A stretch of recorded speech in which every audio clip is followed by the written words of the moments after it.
estudiaron esto en profundidad, como el expresidente de la Cámara de Diputados, el diputado Flores. Se me hace difícil entender que con los errores muy manifiestos de la política pública, pero sobre todo con la contumacia y falta de apertura a lo que la comunidad científica, la comunidad de políticas públicas le dijo durante meses al ministro Mañalich, y el tema de los datos y aparentemente un manejo que no fue todo lo transparente que pudiera haber sido. Yo creo que había un caso para que el Senado con reposo hubiese analizado si realmente esto ameritaba una acusación constitucional o no.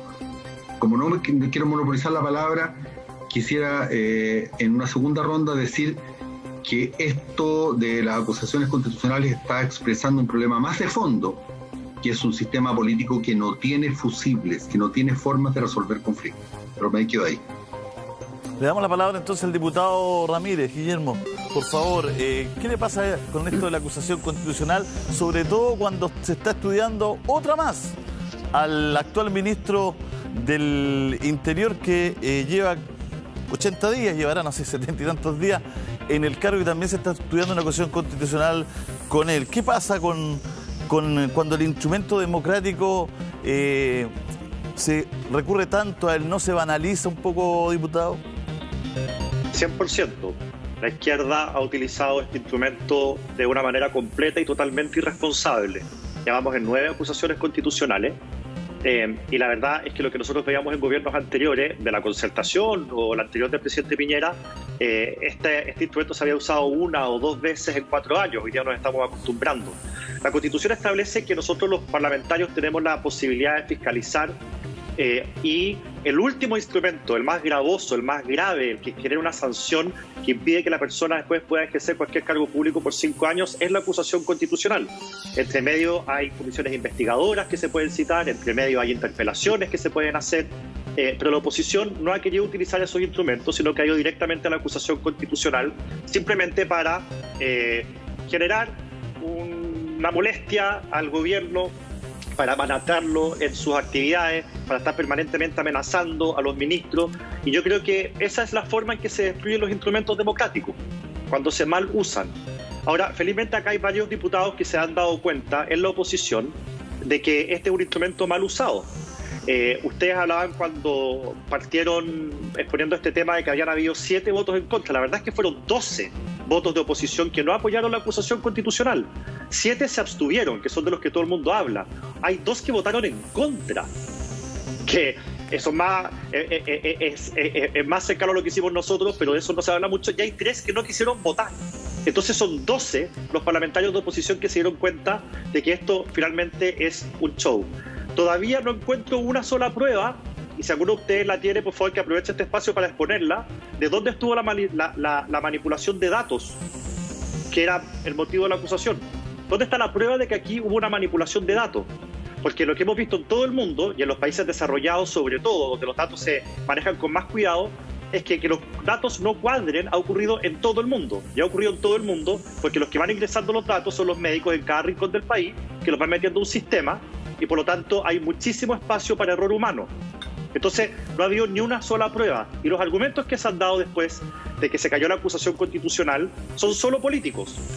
Yo cuando escucho a los parlamentarios de oposición decir, oye, acá es terrible que no se haya aprobado esto, este era el momento para demostrar la unidad de la izquierda, este era el momento para aceptarle un golpe al gobierno, yo no escuchaba a nadie decir que mal que esto se rechazó porque aquí estaba demostrado que se manipularon datos o que se escondieron datos. Entonces la verdad es que mal usada la herramienta, Julio César. Diputado, hablando de situaciones que son bien discutibles y comentables, ayer se hablaba en el Congreso y distintos medios hablaban derechamente que el diputado de la UDI, Joaquín Lavín, había pedido para votar, para rechazar la acusación, que el ministro Mañalich se disculpara públicamente y con nombre y apellido de su esposa, su mujer, la alcaldesa de Maipú. Rato después habló el exministro Mañalich y se disculpó. Habló de su mal genio, habló que quizá había actuado mal y sobre todo con los alcaldes, y nombró con nombre y apellido a la alcaldesa de Maipú y también habló de otros alcaldes a posterior. ¿Usted cree que estas cosas así corresponden? ¿Están bien? A ver, ¿Supeditar un voto a una disculpa pública en una acusación constitucional? mire, a mí al menos, no sé si el diputado Lavín habrá dicho esto públicamente. A mí no me consta para nada de que se haya condicionado el voto. Lo que sí sabemos, Julio César, es que efectivamente el ministro Mañalich pidió perdón, no solamente a la alcaldesa Katy Barriga, con quien todos vimos que tuvo un par de rounds muy fuertes, sino también con el alcalde Codina, con el alcalde Carter, y mencionó a 4 o 5 alcaldes en total. También le pidió perdón a los parlamentarios con quienes había tenido a veces también un cruce muy duro en la Comisión de Salud, y también a los funcionarios del ministerio con quienes él pudo haber tenido también estos encontrones dado su duro carácter y su dura personalidad. O sea, ¿usted descartaría eso? La verdad es que lo que yo vi ayer fue un gesto de Mañalich de decir lo siguiente: mire, yo tengo mal carácter, es evidente que en una pandemia como esta cometí errores, también tuve aciertos, pero los errores los cometí de buena fe. Pido perdón por esos errores. Pero no son suficientes o no ameritan una sanción tan grave como inhabilitarlo para ejercer cualquier cargo público, porque, de nuevo, si se cometieron errores, que obviamente que se cometieron y en todo el mundo, esos errores fueron de buena fe. Tratando de hacerlo mejor, se equivocó. O sea, ¿usted descartaría esta presión entonces? ¿Serían solo rumores de Congreso? Puede ser. A mí no me consta para nada. Y le voy a decir una cosa, Julio César. Joaquín Lavín es diputado de la UDI. Todos los diputados, sin excepción de Chile Vamos, más otros de oposición, votaron en contra de la acusación constitucional. Entonces, lo más lógico es pensar que cualquier diputado, cuando usted lo analice individualmente, habría estado más propenso a votar en contra que a favor. No había necesidad de condicionar el voto. Pero usted Camila, había escuchado esto, ¿no? ¿Había escuchado este condicionamiento de Joaquín Lavín Jr.? No, para nada. A mí tampoco me consta, desconozco que esto haya existido, esta petición. La verdad, mira, nosotros sí sabemos, y yo creo que es público, de que efectivamente el exministro tuvo algunos desencuentros con alcaldes, con parlamentarios, pero de ahí a que algún alcalde o algún parlamentario en particular haya condicionado su apoyo el día de ayer para rechazar esta, desde mi punto de vista, injusta acusación constitucional, no lo creo así.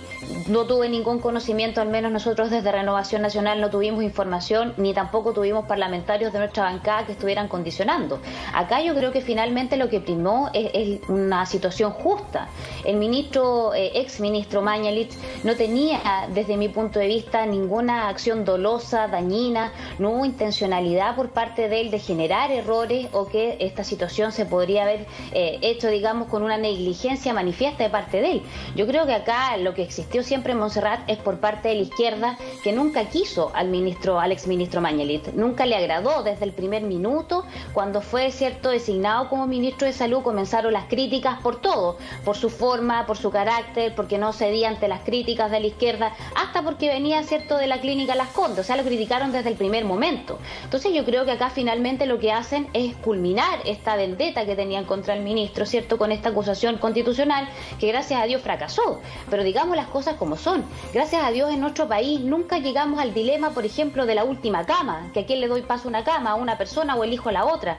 Nunca me he llegado a cifras tan dramáticas y lamentables como se viven en otros países tan cercanos como Argentina. Ajá. El ministro reconoce que pudo haber cometido errores y pidió disculpas por eso, pero de ahí a ocupar la última ratio, la última herramienta, el último instrumento que nosotros tenemos, que es acusar constitucionalmente a una persona, me parece que era absolutamente desproporcionado, y qué bueno que haya primado la razón también en parte de la oposición. ¿Qué piensa Camilo Escalona, Nicolás Aguirre? ¿Hay una suerte de vendetta, de una animadversión especial hacia el ministro Mañalich? ¿Qué explica esto? ¿Qué piensa? Camilo. Mire, yo creo que el alegato que hizo el oficialismo y que escucho ahora de parte de los parlamentarios de gobierno no tiene que ver con la acusación constitucional, tiene que ver con el juicio que está llevando a cabo el Ministerio del Interior. Porque es de público conocimiento que hay una investigación del Ministerio Público precisamente por la falsificación y distorsión de datos. No es una afirmación que yo estoy haciendo. Quien en primer lugar la publicó a grandes caracteres fue el propio diario El Mercurio. y se ha venido ratificando en el curso de los días y de las semanas. Incluso este es el origen por el cual el señor exministro renunció. Cuando desde el propio Ministerio de Salud se informó que las cifras de fallecidos eran equívocas y que no se correspondían con la realidad. Y luego la investigación del Ministerio Público cuenta con un conjunto de declaraciones de personas, no de una sola declaración, sino que de funcionarios activos del Ministerio de Salud que confirman que los datos que entregaba la opinión pública el señor exministro eran unos datos y la realidad eran otros datos, mucho más abultados y que en consecuencia influían en las decisiones a tomar para proteger a la población. Como esto es materia de una investigación judicial, aquí de lo que se trata es de desmentir, ¿no? O de generar una imagen para desmentir esos hechos, es decir, utilizar la vieja técnica de mentir porque algo queda. Eso finalmente es lo que se está tratando de hacer.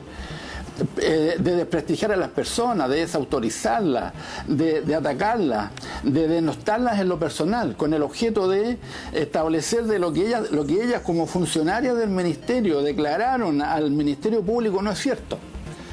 Yo espero de verdad que el Ministerio Público y los tribunales de justicia tengan la solidez suficiente para actuar con plena y total independencia y no someterse a estas presiones. ¿Qué piensa Guillermo de eso? No, que no me va a dar la Sí, al tiro le doy la palabra.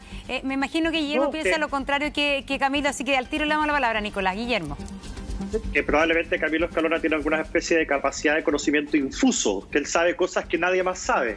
Él está asumiendo de que aquí hubo una manipulación, que hubo un ocultamiento, siendo que nada de eso ha sido probado. No fue probado ayer en el Congreso y esto lo está investigando el Ministerio Público. Y él dice, ojalá que el Ministerio Público saque esta verdad que yo conozco y nadie más conoce a relucir. La verdad es que las cosas no funcionan así. Acá hay una institucionalidad y hay demasiados políticos que están acostumbrados a hacer lo que quieren y a decir lo que quieren y a no dejar que las instituciones funcionen. Y yo lo que le quiero transmitir al ex senador Camilo Escalona es que acá tenemos una institucionalidad que yo espero que funcione. Y si finalmente hubo ocultamiento de datos, vale. Pero ¿sabe qué, don Camilo? Acá hay una explicación que es bien sencilla y que se ha repetido en muchas partes del mundo. No había un protocolo... Señor. No me amenace. No me amenace. No había... No haga lo que usted acostumbra a hacer. No me amenace. Yo no estoy amenazándolo, don Camilo. Tengo una opinión distinta a la suya. No, sí, eso es lo que está haciendo. Y al Ministerio Público a través de sus declaraciones. ¿Con qué lo voy a amenazar? ¿Qué herramientas, qué elementos tengo yo para amenazarlo? ¿De qué está hablando? Bueno, ok. Entonces, también están acostumbrados a escuchar lo que quieren. En fin. Entonces, Montserrat, yo simplemente decir de que acá en muchos lugares del mundo, como no había un protocolo a nivel internacional de cómo se contabilizaban los fallecidos, porque había países que los contabilizaban cuando se confirmaba que era por COVID. Habían otros que lo incluían en la lista cuando había una sospecha solamente de que era por COVID. Chile partió con el primer sistema, cuando estaba confirmado. Y luego, por recomendación de la OMS, todos los países que estaban contabilizándolos de esa manera cambiaron y empezaron a contabilizar a aquellos que había sospecha, aunque no hubiera sido confirmado. Y eso explicó esta actualización de datos que hubo en algún minuto. Es una explicación perfectamente razonable que se dio en muchas partes del mundo y solo quienes ven maldad y los que ven porquería en todas partes dicen, no, esto de todas maneras es manipulación de datos, no, esto de todas maneras es ocultamiento de datos. Si es que alguien alega eso, tiene que demostrarlo. No lo hicieron ayer los diputados opositores, no lo está haciendo ahora Camilo Escalona. Veamos si lo logra hacer el Ministerio Público. Y si hubo, que existan sanciones. ¿Y el Ministerio Público, la Fiscalía, está instrumentalizada por la izquierda? Guillermo, a su juicio, se ha escuchado mucho estos días. Se ha hablado hasta de un Ministerio Público comunista. ¿Usted está de acuerdo con esa posición?